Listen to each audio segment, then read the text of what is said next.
how to even really begin this. So my name is Brandon Fisher. This is basically just a father kind of leaving a journal to his daughter. Yeah, the story's kind of screwed up. Me and my wife been apart for 4 years. There were some circumstances that happened, and you know, she, nothing to hide about it. She decided to take on somebody else and left. In doing so, she left end of May. Took her daughter that we were raising together, which happened to find out she wasn't mine. But with all that said, she took off. Calls me about 2 weeks later, 10 days actually to be specific, and tell me she thinks she's pregnant. Of course, within not even a week of leaving our house, she was already in bed with somebody else. So it was, kind of a tentative situation. I didn't know whether or not if she was mine, obviously. So I asked for paternity. I asked for paternity from day one that I found out to when she's going into labor to when the child was born. And I said child, she has a name. But from there, when after the baby was born, I asked again, like, okay, I need paternity. Like, you were sleeping with somebody else. You're trying to work on this relationship when, she was in fact still doing what she was doing. And, like I said, I made it very clear I don't do adultery. Don't deal with that. So there was no chance for reconciliation. Wasn't going to take her back. But there was no reason why I couldn't be with my child, or with both the girls, both my daughters. The other daughter, the one who aforementioned, ended up not being mine. Well, then she cut me off. She blocked me on Facebook and everything. She did, fortunately for me, keep in some contact with my mother. But she only reached out to me maybe a couple more times in between when her boyfriend wasn't acting right, and she was trying to get things fixed. But of course, I had already moved on myself. So going to 2020, September 2020, we buried my grandmother.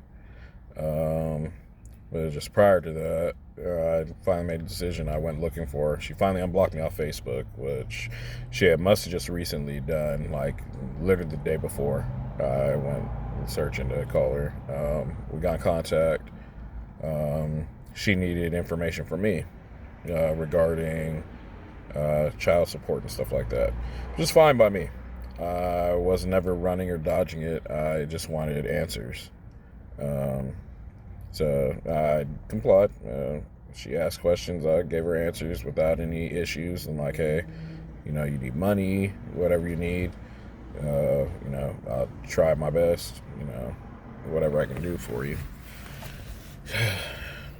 From there, it just never got any better. We still hadn't had paternity established. So of course, we went through that whole rigmarole. In between that rigmarole, she was threatening me with police and actually just went ahead and blocked me again. So that kept me from talking to my daughter from September until January, when we finally got the blood results. She is mine. Beautiful little girl. But unfortunately, she's been without me, or without any father figure, her whole life. My child is a mixed race. My ex-wife, or wife, she's white. I'm black, obviously. And she's really only kind of getting a handful of whatever. My ex-wife is dealing towards her. Or feeding her. So, furthermore, going into it. So like I said, to find out paternity, I think everything's good.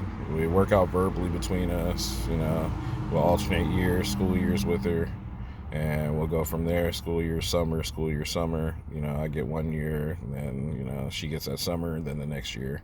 And thought everything was going to be fine. And then all of a sudden, my ex wanted to start attacking. It was always little things, call me out my name, deadbeat, and this and that, and whatever. I kind of eat it. But I think what bothered her the most was, I guess, I'm not overly remorseful over the time. Definitely hurt. Because, like I said, I missed her birth, changing the diapers, basically all the stuff I did for her other children. Walking, the first walk, I missed it all, and that was very important to me. And so I lost out on that.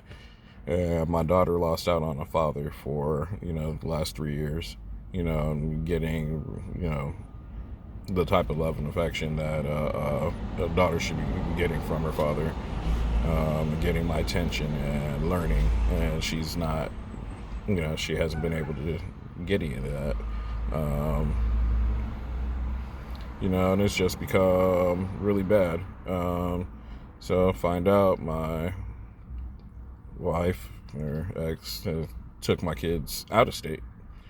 She left California after filing, or actually before filing. She was running from a domestic violence issue, and then came back to California, and then took my kids back to Georgia.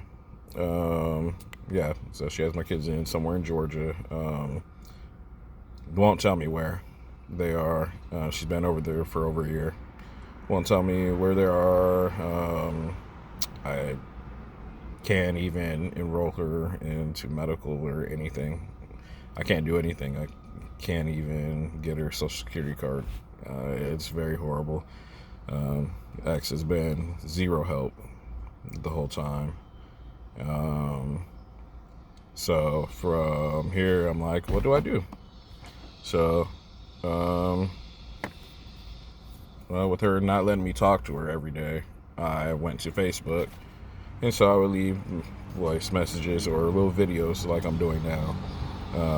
And so essentially what I'll be doing on this channel from now on is leaving my daughter's videos. I know from my situation of being raised by a single parent, it definitely affects the home situation. I'm definitely damaged from it now as an adult. And if I can prevent the damage from my child, then I'm all for it. I give my life for it. And one of the things is that, when you're a single parent or raised by a single parent, you definitely believe that the other person just did not care, and was not trying and did not put forth the effort. And no, I want it seen.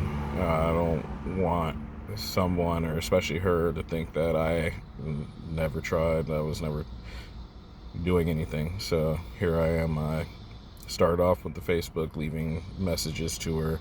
I just let her know every day that she's loved and that I'm here and that I want to be with her, want to see her.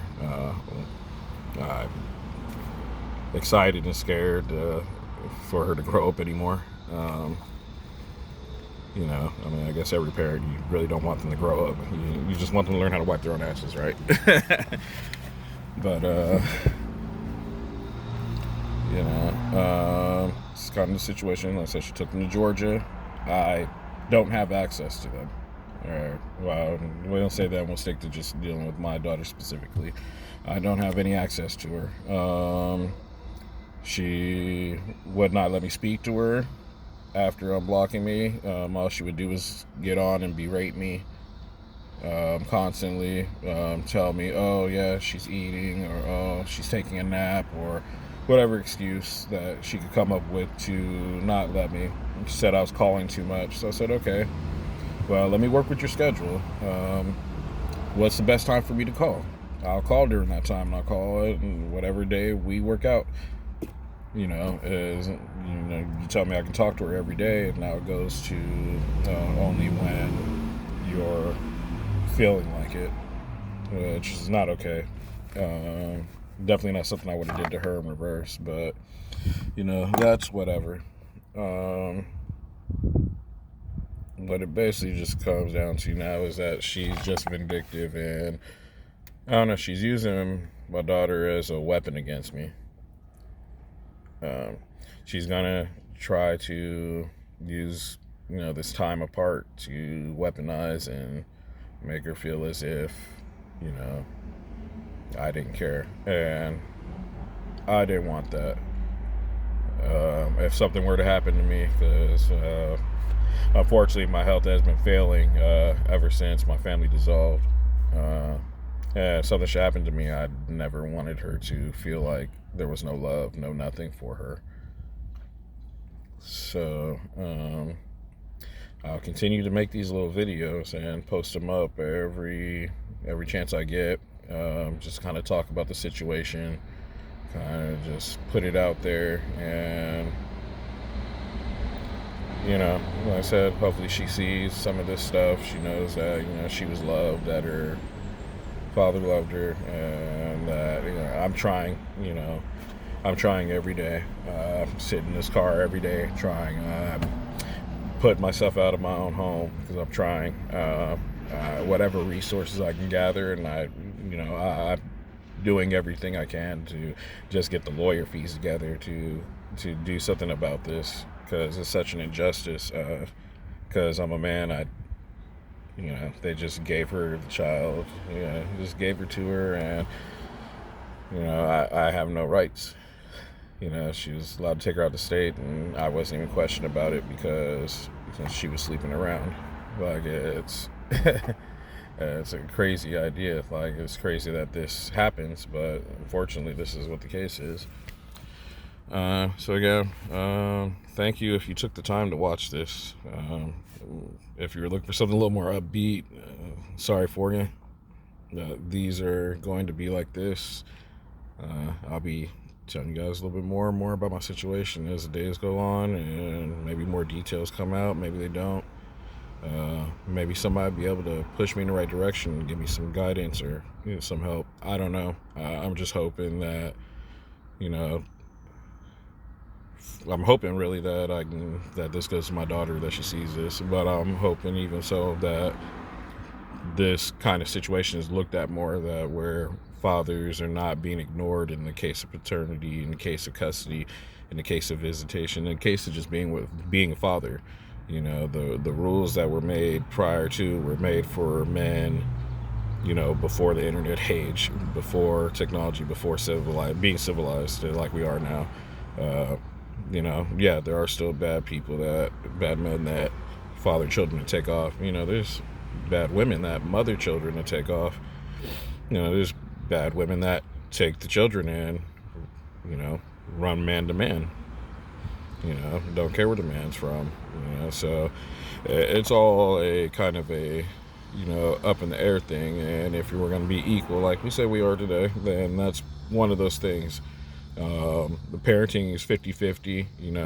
Women get pro-choice, right? Why is my wallet not have a choice? And if I'm putting myself, like, I'm not running for my responsibility, why are my rights not being fought for? On this legal, we'll get more into the legal side so people can see what really goes on when you're trying to deal with this kind of stuff. My situation even harder because I'm in California and she took my kids out of state, so it's just a maddening situation. I don't wish this shit on. Excuse me. I don't wish this on my worst enemy. I don't wish this on any father. I don't wish this on any parent to have to go through this kind of stuff where both parties, both adults, parents can't be mature and do the right thing for the children, their child in tow. So my name's Brandon Fisher. Thank you guys for watching this. More to come. And again, if you're looking for something upbeat, sorry for the dreariness, but this matter is not a happy matter. It's not a satirical matter. This is a screwed up flaw in our system. It's a screwed up flaw in our society. It's just a screwed up flaw. So, thank you again. We the people.